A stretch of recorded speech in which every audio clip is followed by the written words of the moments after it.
Hello, Radhe Radhe दोस्तों। आप सभी का स्वागत है। आप सब कैसे हैं? कमेंट करके हमें ज़रूर बताएं। तो आज हम आपको एक बहुत ही महत्वपूर्ण कथा सुनाने जा रहे हैं। इस कथा के माध्यम से हम आपको ये बताएंगे कि इस संसार में सबसे बड़ा दान कौन सा है, जिसे करने से पूर्ण पुण्य की प्राप्ति होती है, और कैसे हम बुरे कर्मों को पहचान सकते हैं। दोस्तों, इस कथा के माध्यम से आप जानेंगे कि बुरे लोगों की पहचान कैसे की जा सकती है। तो कृपया आप इस कथा को शुरू से अंत तक जरूर ध्यान से सुनिए। अधूरा ज्ञान मानव जीवन में अनेक कठिनाइयों का कारण बन सकता है। अतः कथा आरंभ करने से पहले यदि आपने हमारे चैनल को अभी तक सब्सक्राइब नहीं किया तो सब्सक्राइब करें, लाइक करें और कमेंट करके बाद में ये ज़रूर बताना कि आपको ये कथा कैसी लगी। तो आइए हम आपको कथा सुनाते हैं। एक बार भगवान श्री हरि, विष्णु जी और माता लक्ष्मी जी क्षीर सागर में अपने आसन पर बैठे हुए थे। तब भगवान विष्णु जी ने देखा कि माता लक्ष्मी किसी गहन सोच में हैं। माता लक्ष्मी को गहन सोच में देखकर भगवान विष्णु मुस्कुराते हुए बोले, देवी, ऐसा प्रतीत होता है कि आप आज किसी गहन विचार में डूबी हुई हैं। आप निसंकोच होकर अपने प्रश्न पूछिए हमसे और हम उसका उत्तर देने का प्रयास करेंगे। ये सुनकर माता लक्ष्मी ने कहा, प्रभु, आज मैंने मन में एक जिज्ञासा उत्पन्न हुई है और मैं ये जानना चाहती हूँ कि इस दुनिया में सबसे बड़ा दान कौन सा है, जिसे पूर्ण पुण्य की प्राप्ति होती है, और बुरे लोगों की पहचान कैसे की जा सकती है। मनुष्य उन लोगों को कैसे पहचाने पृथ्वी लोक पर कि ये मनुष्य बुरा है या अच्छा है। तब भगवान श्री हरि बोले कि आपने देवी सच में मानव जाति के कल्याण हेतु आपने महत्वपूर्ण प्रश्न पूछा है हमसे, जीवन में अत्यंत मूल्यवान। इसलिए मैं आपको आपके इन प्रश्नों के उत्तर का एक महत्वपूर्ण कथा के माध्यम से उत्तर दूंगा। आपको इस कथा को शुरू से लेकर अंत तक सुनना है और ध्यानपूर्वक सुनो।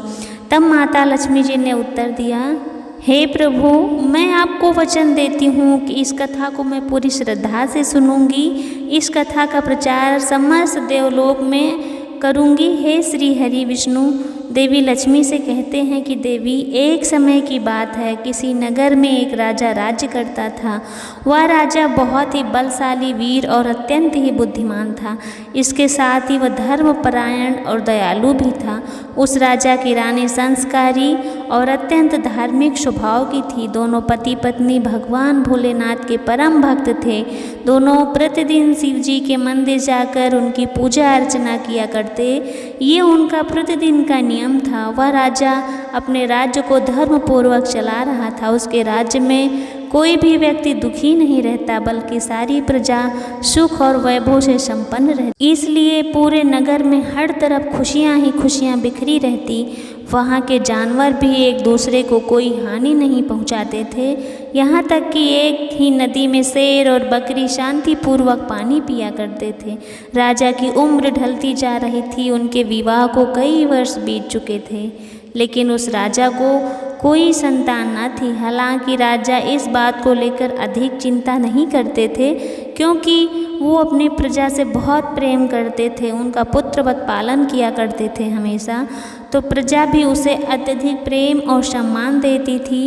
एक दिन की बात है, वो राजा हर रोज़ की तरह अपनी पत्नी के साथ भगवान शिव जी के मंदिर की ओर जा रहे थे। तभी अचानक उन्होंने देखा कि सामने वाले घर में एक स्त्री झाड़ू लगा रही है।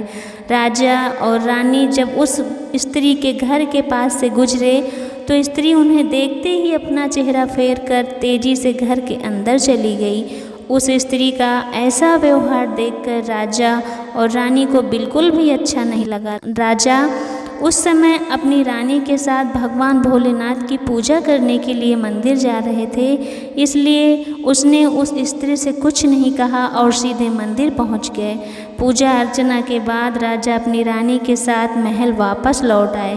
लेकिन महल पहुंचने के बाद राजा ने अपने एक सैनिक को बुलाया और आदेश दिया कि तुम जाओ और नगर के बाहरी क्षेत्र में रहने वाली उस स्त्री को अपने साथ महल लेके आओ। तुम उससे कुछ भी मत बताना कि मैंने बुलाया है।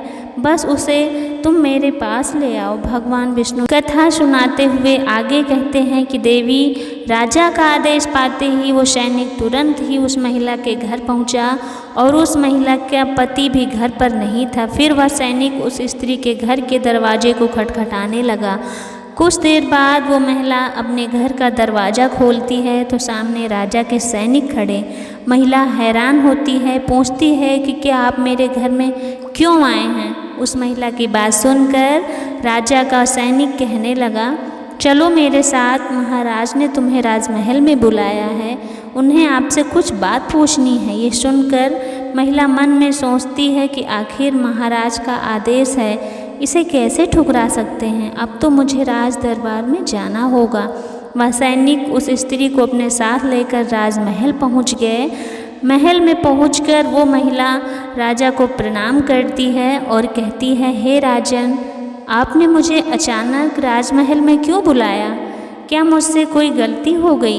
एक तो उस स्त्री की बात सुनकर राजा कहते हैं, तुम मुझे एक बार ये बात बताओ कि आज सुबह जब मैं तुम्हारी गली से गुजरा तो तुमने मुझे देखकर दरवाज़ा क्यों बंद कर लिया? ऐसा दुर्व्यवहार क्यों किया तुमने मेरे साथ? तब वह महिला निर्भीकता के साथ राजा से कहती है, हे महाराज, आप भले ही मुझे मृत्यु दंड दें, कोई भी ऐतराज़ नहीं, परंतु मैं सच ही कहूँगी, आपके महल में बड़े बड़े विद्वान हैं, पंडित हैं। अगर मैं गलत बात बोलूं तो आप उनसे पूछ सकते हैं। हमारे नगर में ये मान्यता है कि जो सुबह सुबह आपका चेहरा देख लेता है उस व्यक्ति का पूरा दिन खराब हो जाता है, क्योंकि आप संतानहीन हैं, अभी तक आपको संतान की प्राप्ति नहीं हुई है। इसी कारण मैंने आपका मुंह देखकर अपना दरवाज़ा बंद कर लिया और अपना मुंह फेर कर अंदर चली गई। उस महिला की ऐसी बात सुनकर राजा आश्चर्य में पड़ जाते हैं। वह अपने मन में सोचते हैं कि यह महिला तो बिल्कुल सत्य कह रही है। यदि किसी नगर के राजा को संतान नहीं है तो वह उसकी प्रजा के लिए बिल्कुल भी शुभ नहीं माना जाता। उसके बाद राजा उस महिला को वापस अपने घर जाने की अनुमति दे देते हैं। फिर राजा अपने मन में ये विचार करने लगते हैं कि अब मुझे भगवान शिव जी के मंदिर में जाकर भगवान से पुत्र प्राप्ति के लिए यज्ञ करना होगा। ऐसा सोचकर वह राजा अपने कक्ष में लौटकर रानी से कहते हैं, हे प्रिय, हमारे नगर के लोग हमारे चेहरे को देखना पसंद नहीं करते, क्योंकि हमारे पास अभी तक कोई संतान नहीं है। इसलिए हमें भगवान शिव जी के मंदिर में जाकर संतान प्राप्ति का यज्ञ करना है। हम भगवान भोलेनाथ के मंदिर में चलते हैं और भगवान शिव से प्रार्थना करते हैं कि हमें पुत्र प्राप्ति का वरदान दे। ऐसा कहकर राजा अपनी रानी से भी उनके मन की बात लेने लगे। फिर राजा और रानी दोनों भगवान शिव जी के मंदिर पहुंचते हैं और भगवान शिव जी की पूजा करके संतान प्राप्ति के लिए यज्ञ का आयोजन करते हैं। भगवान विष्णु जी की कथा सुनते हुए लक्ष्मी आगे फिर कहती हैं कि फिर आगे क्या हुआ? तब भगवान ने कहा, देवी, पुत्र प्राप्ति के लिए राजा और रानी ने यज्ञ का आयोजन किया, लेकिन यज्ञ संपन्न होने के बाद भी उन्हें संतान की प्राप्ति नहीं हुई। यज्ञ के निष्फल होने से राजा अत्यंत निराश हो गया। यज्ञ का आयोजन करने वाले पंडित जी भी सोच में पड़ गए। पंडित जी ने मन ही मन सोचा, अब तक जितने भी यज्ञ कराए उनमें से कोई भी यज्ञ आज तक विफल नहीं हुआ। इसका अर्थ है कि शायद इस राजा के भाग्य में ही कोई खोट है। ऐसा प्रतीत होता है कि ईश्वर ने इस राजा के भाग्य में संतान का योग ही नहीं लिखा, इसलिए संतान प्राप्ति का यज्ञ करने के बाद भी उसे संतान की प्राप्ति नहीं हुई। राजा हर संभव प्रयास करके थक चुका। अब वह गहरे निराश में डूबता जा रहा था। वह रात दिन संतान की कमी के बारे में सोचता और चिंता में खोया रहता। एक दिन सिंहासन पर बैठे बैठे राजा को अचानक एक बात याद आई कि दूसरे नगर के वन में एक महात्मा जी निवास करते हैं और उनकी ख्याति दूर तक फैली है। राजा के मन में विचार आया कि शायद उनका महात्मा के पास मेरा इस कष्ट का कोई समाधान हो। मैं उनके पास जरूर जाऊंगा, संभवतः वो मुझे पुत्र प्राप्ति का उपाय जरूर बताएंगे। उनके पास जाना चाहिए मुझे। ये मन में निर्णय लेकर राजा तुरंत अपनी रानी के पास जाता है और उनसे पूरी बात कहता है। प्रिय, दूसरे नगर के वन में एक महान तपस्वी और ज्ञानी महात्मा रहते हैं। मुझे लगता है कि हमें उनके पास जरूर जाना चाहिए। हो सकता है कि वे हमें पुत्र प्राप्ति का कोई मार्ग सुझा दें। फिर रानी भी राजा की इस बात से सहमत हो गई। रानी ने कहा, हे स्वामी, आपकी बात बिल्कुल सही है, हमें महात्मा जी से अवश्य मिलना चाहिए। रानी की सहमति पाकर राजा और रानी दोनों एक ही रथ में बैठकर महात्मा जी के दर्शन के लिए निकले। वन की ओर प्रस्थान किया। कुछ समय बाद वो दोनों वन पहुंच गए। रथ से उतरकर राजा और रानी जंगल के भीतर जाने लगे। ऊंचे नीचे रास्ते से गुजरते हुए महात्मा के आश्रम की ओर बढ़ने लगे। कथा सुनाते हुए भगवान विष्णु कहते हैं कि देवी, फिर राजा और रानी वन के भीतर महात्मा जी की कुटिया के पास पहुंच जाते हैं। वहां वे देखते हैं कि महात्मा जी एक विशाल वृक्ष के नीचे ध्यान मग्न होकर साधना में लीन हैं। ये दृश्य देखकर राजा और रानी कुछ देर तक खामोशी से खड़े रहे ताकि उनकी साधना में कोई विघ्न न हो। ये देखकर कुछ देर बाद महात्मा ने विनम्रता पूर्वक महात्मा जी के सामने खड़े रहने के बाद कुछ समय बाद महात्मा जी अपनी साधना से बाहर आते हैं और अपनी आंखें खोलते हैं। तब वो देखते हैं कि राजा और रानी उनके सामने अपने दोनों हाथ जोड़े खड़े हुए हैं। महात्मा जी उस राजा को अच्छी तरह से जानते थे, इसलिए वो राजा को देखते ही पहचान गए और राजा से मुस्कुराते हुए कहने लगे, राजन, आज आप यूँ अचानक से हमारे पास किस प्रयोजन से पधारे हैं? तब राजा ने नम्रता से कहा, महात्मा जी को प्रणाम किया और अपनी सारी व्यथा सुनाई। उसके बाद बताया कि मुझे पुत्र प्राप्ति के लिए यज्ञ किया था परंतु व्यर्थ चला गया। ये सुनने के बाद महात्मा जी कुछ क्षणों के लिए मौन हो गए और अपनी आंखें बंद कर ली। वो ध्यानस्थ होकर राजा के जीवन की घटनाओं का आंतरिक दृष्टि से अवलोकन करने लगे। कुछ समय बाद महात्मा जी ने अपनी आंखें खोली और गंभीर स्वर में बोले, राजन, मैंने आपके जीवन का एक सत्य देखा है जिसे सुनकर आपको कष्ट हो सकता है। आपके पिछले जन्म के लिए एक महान पाप का फल है। इस जन्म में आपके पास पुत्र प्राप्ति का कोई योग नहीं है। इसी कारण से आपके सभी प्रयास निष्फल हो रहे हैं। भगवान विष्णु जी कथा सुनाते हुए आगे कहते हैं कि देवी, महात्मा की बात सुनकर राजा उनके चरणों में गिर पड़े और विनती करते हुए बोले, हे महाराज, कृपा करके आप ऐसा मत कहिए, आप ही हमारे दुख को हरने का उपाय कीजिए। व्याकुलता को देखकर राजा की महात्मा जी ने उनको सहारा देकर अपने चरणों से उठाया और बोले, राजन, इतनी आधीरता आपको बिल्कुल शोभा नहीं देती। अभी आपको इस कष्ट का निवारण करने का उपाय बताता हूँ। ऐसा करने के बाद आपको अवश्य ही पुत्र प्राप्ति होगी। इतना कहकर वे महात्मा अपनी कुटिया के भीतर जाते हैं और थोड़ी देर बाद हाथ में एक कटोरी में खीर लेकर बाहर आते हैं। उन्होंने वो खीर राजा को देते हुए कहा, राजन, आप महल पहुंचकर अपनी रानी साहिबा को स्नान आदि के बाद इस खीर के प्रसाद के रूप में ग्रहण करने के लिए कहना। आपको निश्चित ही पुत्र रूप की प्राप्ति होगी। राजन, आप मेरी एक बात याद रखना, इस पुत्र की आयु मात्र 20 वर्ष होगी। जिस दिन आपके पुत्र की आयु 20 वर्ष होगी उसी दिन उसकी मृत्यु हो जाएगी। महात्मा की इस बात को सुनकर राजा गहरी सोच में डूब गया। अपने मन में सोचने लगा, चलो 20 वर्ष के लिए ही सही, परंतु मैं पिता बन सकता हूँ, मुझे संतान की प्राप्ति हो सकती है और मेरा कलंक भी मिट जाएगा माथे से, संतान का सुख तो मिलेगा। राजा ने मन ही मन इस बात को स्वीकार कर लिया और महात्मा जी से निवेदन किया कि महात्मा, आपका आशीर्वाद मार्गदर्शन स्वीकार है, मुझे कृपा करके हमें यह आशीर्वाद दें। महात्मा जी ने मुस्कुराते हुए राजा को अपने आशीर्वाद स्वरूप वो खीर दे दी और रानी ने महात्मा जी को प्रणाम किया, उनकी चरण वंदना की और विनम्रता पूर्वक आभार व्यक्त किया। इसके बाद राजा रानी अपने रथ में बैठकर महल की ओर लौट चले। इसके बाद महल पहुँच ऐसे ही दिन बीतने लगे। आखिरकार वो दिन भी आ गया। राजा के यहाँ एक पुत्र रत्न की प्राप्ति हुई। पुत्र के जन्म की खुशी में राजा ने पूरे महल को अच्छे से सजा दिया और मन में कल्पना करने लगे कि मेरा पुत्र भी एक दिन मेरी तरह ही बहुत शूरवीर बनेगा। ऐसा सोचते हुए वो ये भी भूल गए थे कि उनके पुत्र की आयु मात्र 20 वर्ष है। भगवान विष्णु कथा सुनाते हुए आगे कहते हैं कि देवी फिर एक दिन उस राजा को ये बात याद आ गई। उसने पुत्र वर की आयु 20 वर्ष की ही है, इसलिए जब राजा के पुत्र सौरवीर की आयु 15 वर्ष हो जाती है, रात दिन पुत्र के भविष्य के बारे में सोचकर व्याकुल रहने लगा।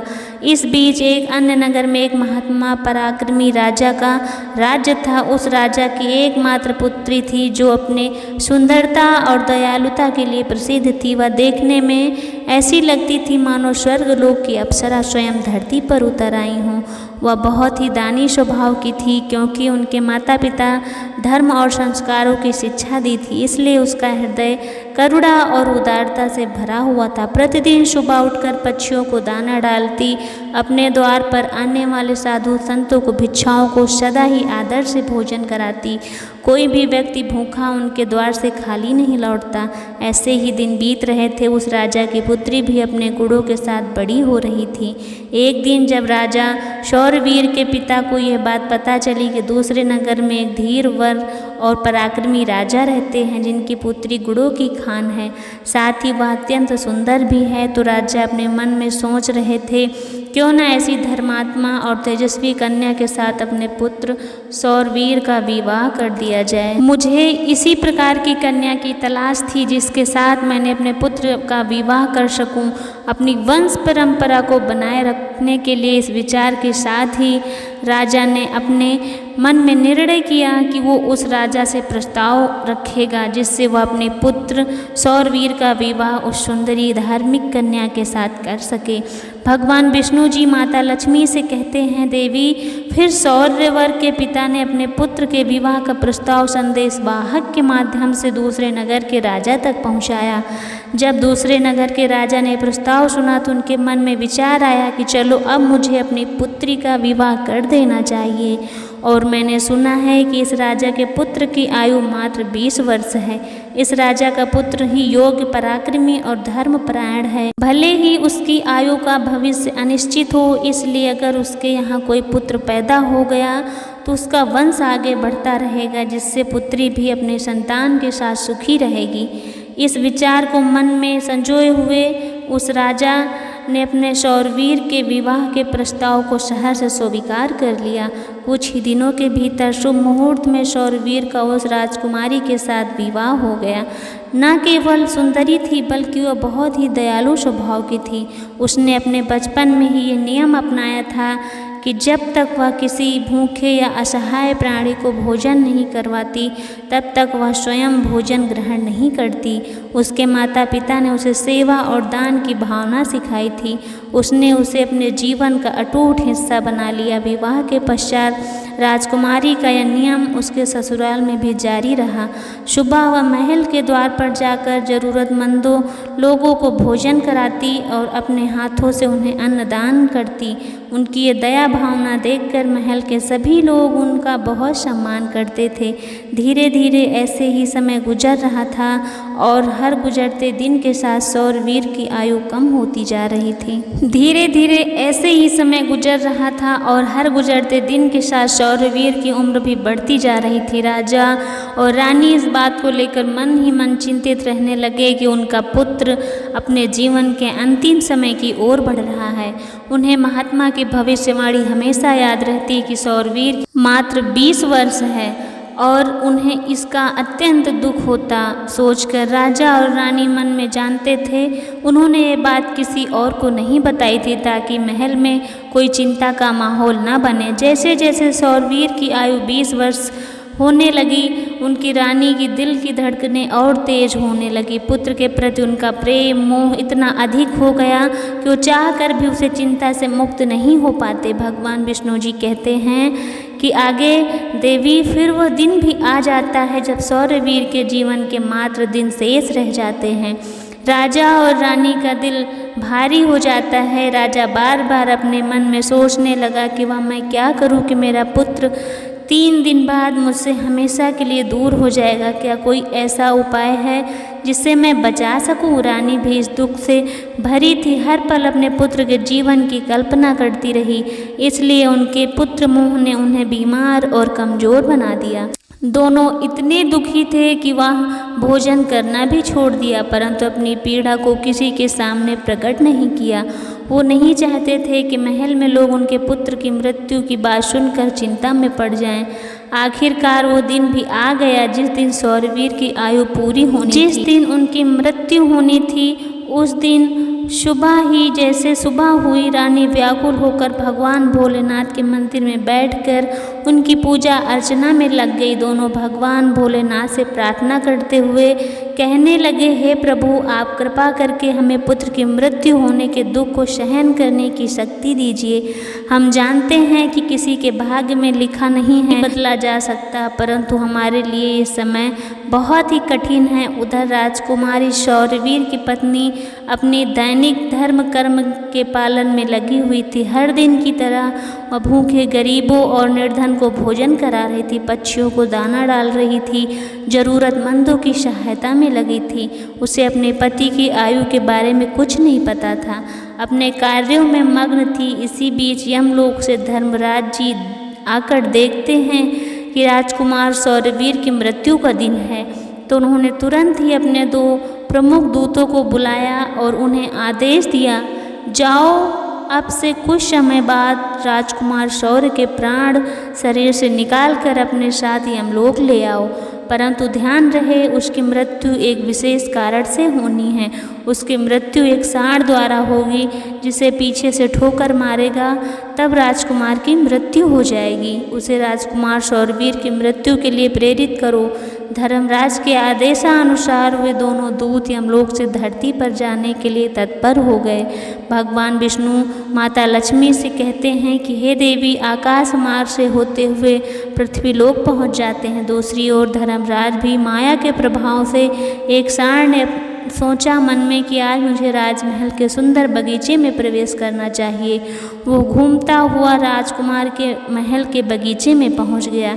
बिना किसी रुकावट के सांड धीरे धीरे चलते हुए महल के बगीचे में जा पहुंचा। संयोग से वह बगीचा वहाँ था जहाँ राजकुमार सौरवीर प्रतिदिन टहलने के लिए आते थे। धर्मराज की माया से प्रेरित होकर सांड जैसे ही बगीचे में प्रवेश करता है, वहाँ जाकर घास चरने लगा और इधर उधर घूमने लगता है। उसी समय धर्मराज जी के 2 दूत राजमहल के बगीचे के द्वार के पास खड़े हो गए। दोनों गतिविधियों पर नज़र बनाए रखते हैं। कुछ समय बाद महाराज उधर टहलते हुए आते हैं और राजकुमार सौरवीर उस बगीचे में टहलने के लिए भी आ जाते हैं। राजकुमार सौरवीर को सांड के वहाँ होने का एहसास नहीं हुआ। वह अपने विचारों में खोए हुए बगीचे में टहलने लगे। तभी दोनों यमदूत अपने मन में सोचते हुए, अब बस थोड़ी ही समय बाकी है इनकी मृत्यु में। राजकुमार सौरवीर की आयु समाप्त होने का समय निकट आया। हमें इंतजार है उस पल का जब सांड राजकुमार को ठोकर मारेगा। हम उसके प्राण लेकर यमलोक लौट जाएंगे। जब वे दोनों ये विचार करते रहे, तभी क्या होता है कि एक अन्य नगर में एक निर्धन ब्राह्मण रहता था। उस ब्राह्मण की एक पुत्री थी जिसका समय रहते उसने विवाह कर दिया था, लेकिन दुर्भाग्य से उसकी बेटी का पति एक दुष्ट प्रवृत्ति का व्यक्ति था जो बहुत ही मदिरापान करता, जुआ खेलता और पिटाई भी करता, अनेक स्त्रियों से संबंध बनाता। यही नहीं, वह अपनी पत्नी को नशे में होकर अक्सर मारा पीटा करता था, उसे घर से निकालना चाहता था। उसकी इस आदत के कारण गरीब ब्राह्मण की बेटी बहुत ही पीड़ित रहने लगी। लेकिन वह गरीब ब्राह्मण की बेटी जब अपने पति के साथ कुछ समय तक नहीं रही तो एक दिन वो गर्भवती हो जाती है। इसलिए एक दिन उसके पति मारपीट से तंग आए पिता के घर जा रही थी।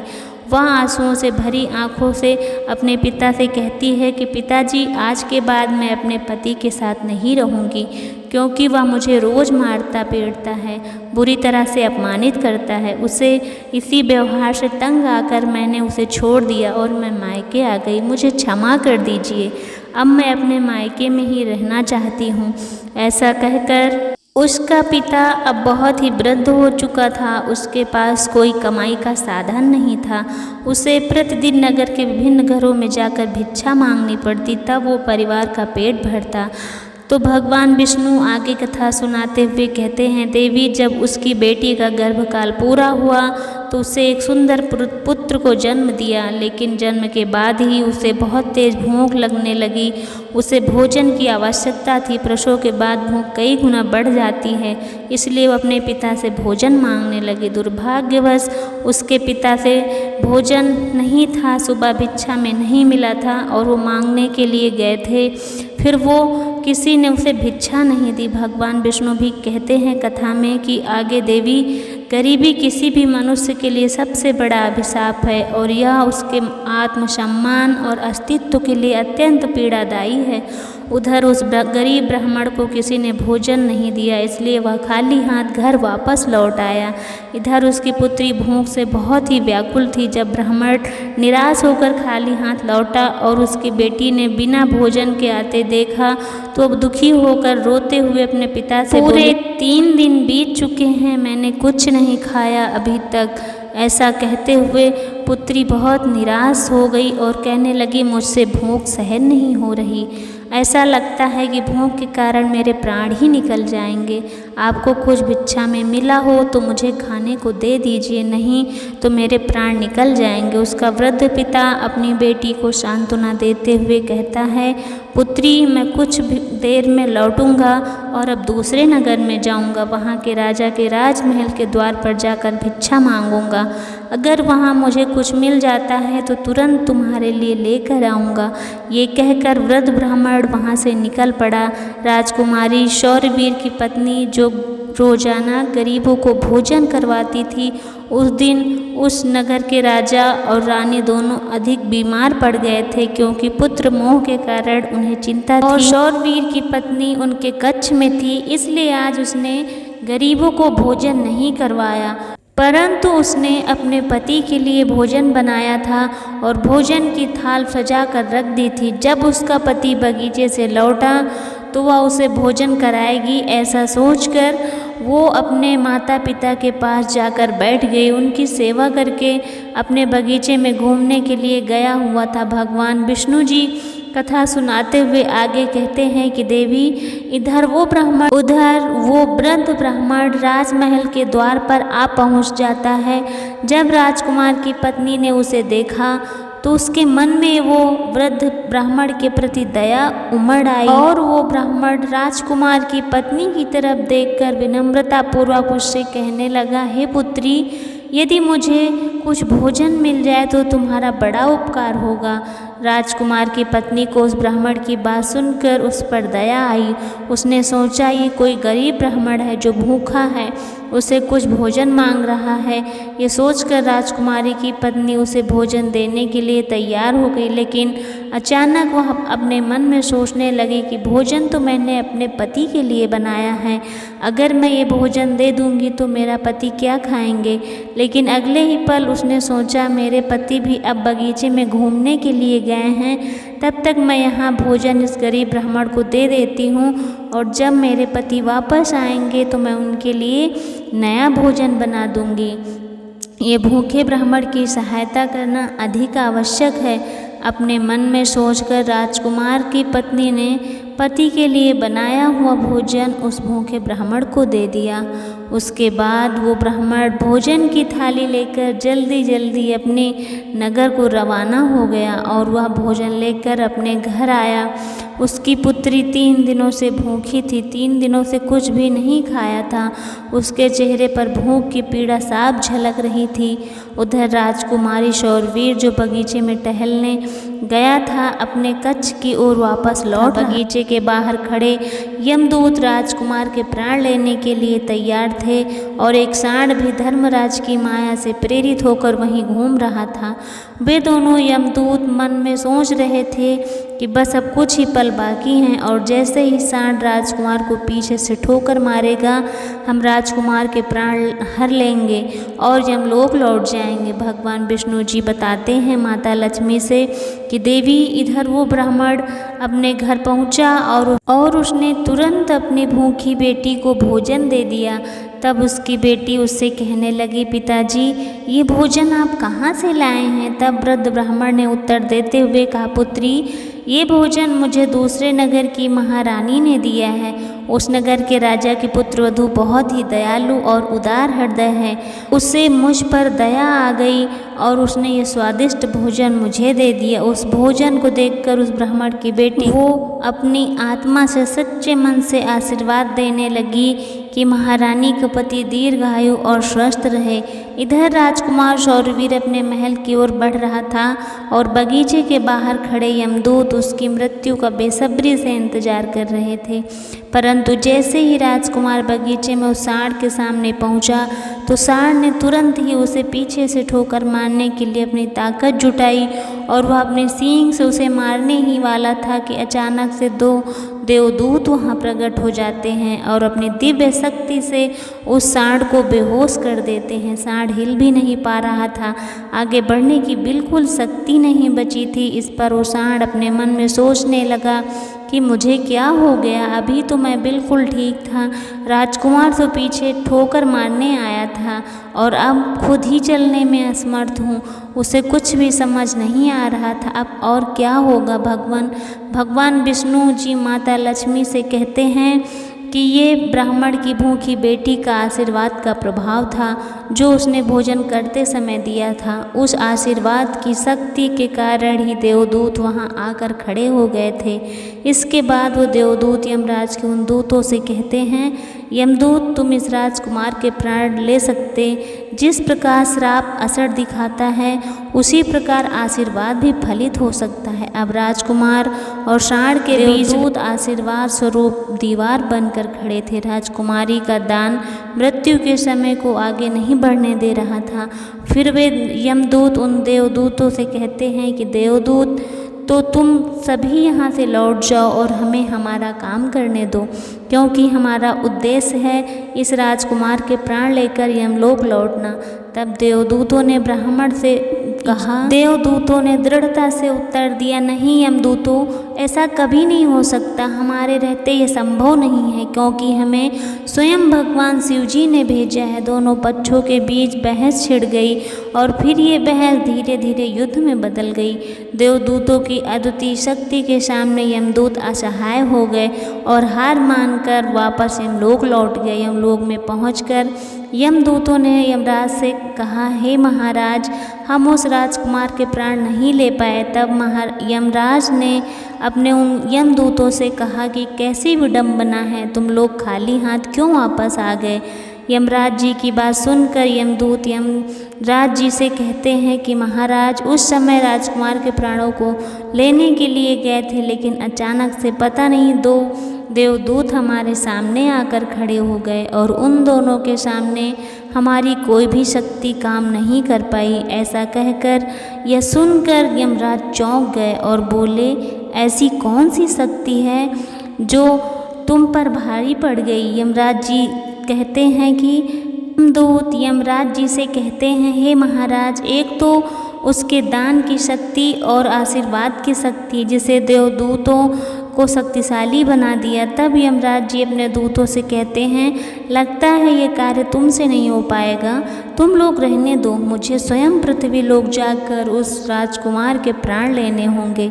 भगवान विष्णु जी कथा सुनाते हुए आगे कहते हैं कि देवी फिर अपने दूतों से इतना कहकर यमराज जी स्वयं पृथ्वी लोक पर पहुंच जाते हैं। उस राजा के महल के बगीचे में प्रकट हुए। वहां उन देवदूतों ने यमराज जी से कहा कि तुम क्या लोगे, नहीं जानते, विधि का विधान अटल है, जब किसी की आयु पूरी हो जाती है उसे यमलोक जाना ही होता है और इस राजकुमार की आयु पूर्ण हो चुकी है, इसलिए मैं इसके प्राण लेने आया हूँ। तब देवदूतों ने यमराज से कहा, प्रभु आप हमें बताइए, ब्रह्मा जी और विष्णु जी तक को भी श्राप का प्रभाव सहना पड़ा था। यदि श्राप का मान रखा जाता है तो क्या आशीर्वाद का मान नहीं रखा जाता? इस राजकुमार को भूखे की भोजन का आशीर्वाद प्राप्त है।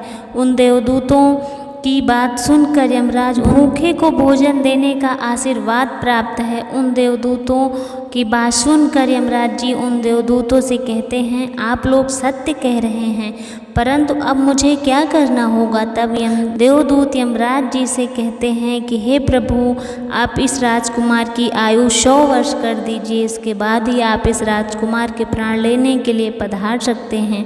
और ऐसा कहते ही देवदूतों की बात मानकर यमराज जी ने राजकुमार की शौरवीर की आयु 100 वर्ष कर दी और वापस यमलोक लौट गए। भगवान विष्णु जी कहते हैं, देवी, इस प्रकार एक भूखे को भोजन देने का पुण्य के कारण उस राजकुमार की मृत्यु टल गई और उसकी आयु भी बढ़ गई। इस कारण कहा जाता है, अन्नदान सबसे बड़ा दान है। किसी भूखे को दिया गया अन्न अश्वमेध यज्ञ के फल के बराबर होता है। भगवान विष्णु जी माता लक्ष्मी से कहते हैं, देवी, अब तो आपके सभी प्रश्नों के उत्तर मिल गए होंगे। आपको सभी प्रश्नों के उत्तर जानने के बाद देवी बहुत खुशी हुई और कहने लगी, प्रभु, आज आपने मुझे अन्न ज्ञान प्रदान किया है, मेरे सभी प्रश्नों का समाधान कर दिया, इसलिए मैं आपको विश्वास दिलाती हूँ, मैं इस कथा का विस्तार समस्त संसार में अवश्य करूँ। हेलो दोस्तों, आशा करते हैं कि आपको मेरी कहानी बहुत अच्छी लगी होगी। अगर अच्छी लगी है तो चैनल को लाइक करें, कमेंट करें और सब्सक्राइब करें। मिलते हैं नेक्स्ट वीडियो में, तब तक के लिए राधे राधे।